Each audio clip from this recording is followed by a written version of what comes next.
the blueprint for a perfect church. We've all heard it said that there is no perfect church. Well, that statement is true depending on what you mean by perfect. We know and understand that man by nature is flawed.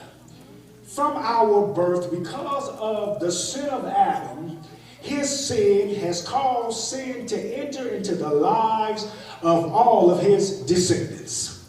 So that from the least to the greatest of us, whether we are born in the palace or in the pit, we all have one common problem, and that is the problem of sin.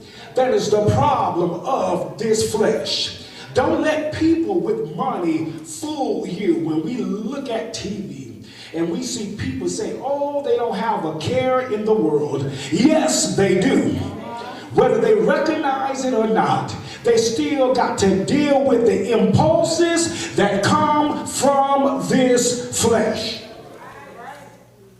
And even after coming to know the Lord Jesus Christ, it does not make us exempt from dealing with the impulses of this flesh.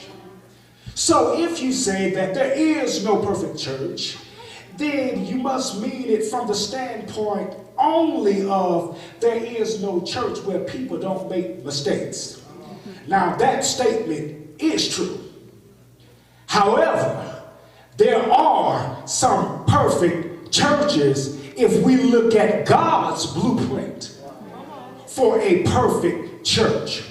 Because God's idea of perfection is not our idea of perfection, which only has to do with whether I crossed every I and dotted every T. The biblical record already shows us that there were many people in the scriptures who were called righteous and perfect and upright, and we know they were flawed. So then their perfection then was not in the fact that they never erred, but it was in their character.